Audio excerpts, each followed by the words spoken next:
This video is for anybody who's feeling overwhelmed or maybe frustrated with where they're at in guitar and maybe music in general. I have some thoughts that maybe will help.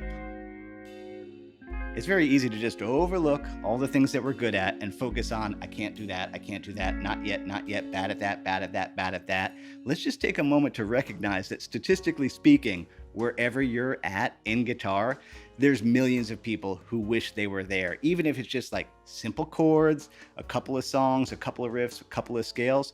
There's millions of people out there who are like, man, one of these days I'd love to learn some guitar, some simple chords, some simple riffs, some simple scales. And by the way, if you're one of those people, join us. It's silly and fun.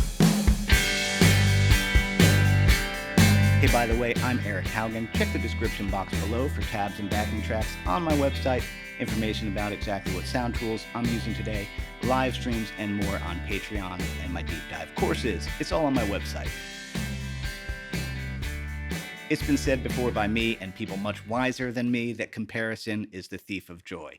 Now, I know it's cool to be inspired by somebody or maybe even feel the tiniest bit competitive with someone, but let's just also counterpoint that art is inherently subjective. There is actually no best anything when it comes to art. And in fact, for me personally, some of my favorite music is absolutely not made by virtuosically good musicians.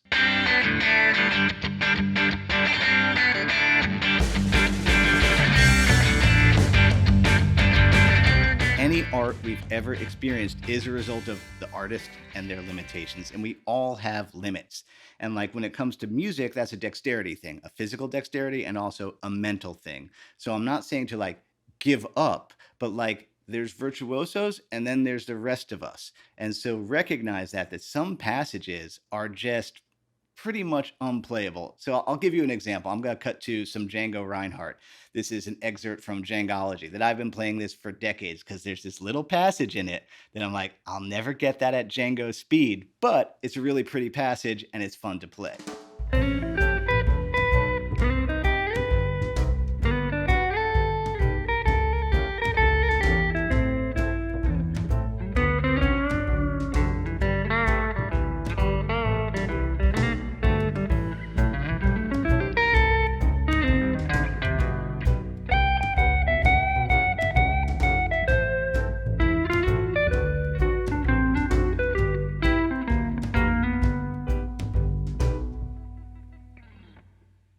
I actually don't think it super duper matters what we practice as long as we're trying to get it clean and trying to get the feel right. So if it's slow and tasty, let's make sure it's slow and tasty. Every note is where it should be. There's nothing choked. There's nothing rushed.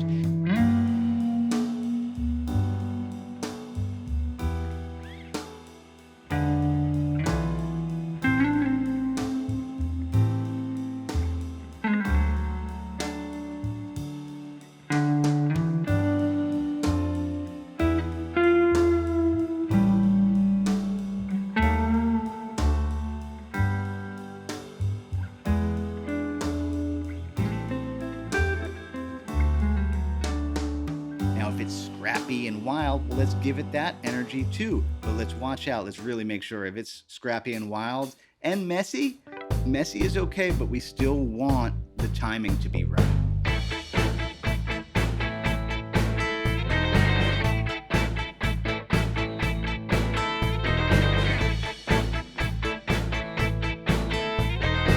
This is definitely a spectrum. On one end, we try to absorb everything we possibly can, know everything. You kind of rush. You don't really digest anything, and you're just trying to get the next thing, get the next thing, get the next thing. And that obviously, I don't think that works very well because you're not really good at a couple of things. You're kind of half-ass at many dozen things.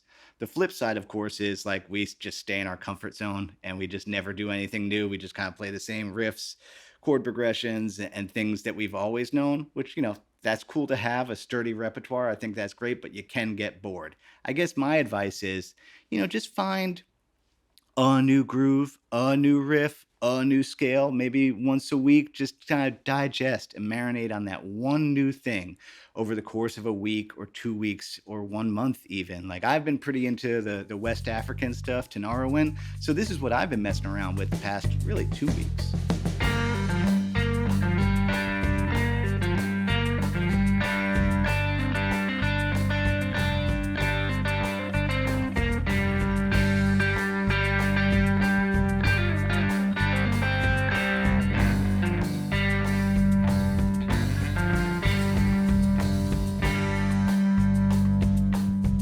unless you're actively a lead guitar player in a band, I think that you can tuck improv and soloing second tier behind riffs and grooves. That is the meat of music, especially for us guitar players. And so if you're focusing too much on soloing and improv, because it is fun, it's fun to noodle around and, see what your fingers can do at the cost of timing, swagger, attitude, riffage, groovage. Let's balance that back out, because it will really add a fundamental ass to your playing to work on riffs and grooves. Plus, they're simple and they're fun.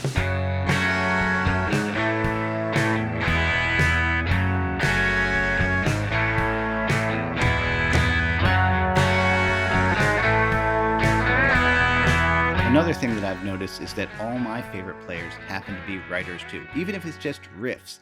And so without going into a whole songwriting thing, the very first thing you can do to sort of activate that part of your brain is when you're goofing around, working on stuff, and the second anything halfway interesting happens, grab your phone. And I actually recommend to take a video of it, because voice memos, you don't tend to really remember where you were on the fretboard, or it's just, we're so visual now, it actually is easier to have videos. And so I have dozens of little riff ideas on my phone. I don't know if I'll ever use them for anything, but I have them, and they kind of serve as a reminder that, hey, remember that thing that you did that was cool? That sounds cool, and that was unique to you. You'll find the more that you do that, the more that keeps happening. And I don't know, it just kind of develops that moving forward creative part of your mind that, yeah, we need that. It's so cool.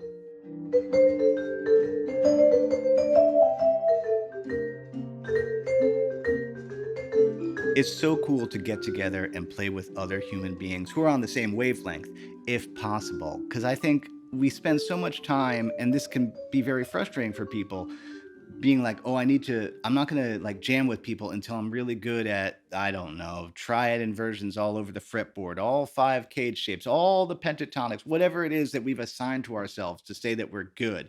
It's always been my experience, I know quite a lot of stuff about music, but when I get together and play with other people, I'm like, I don't need to, I use this much of it, because you got to leave room for the other musicians. And that's what's so, I love that so much, because it's so satisfying to be like, oh, never mind. I'm just going to play some simple thing, lock in with the bass player, lock in with the drummer, listen to the singer, let them do their job. And you're like, boy, I'm not really doing an awful lot. And that's cool.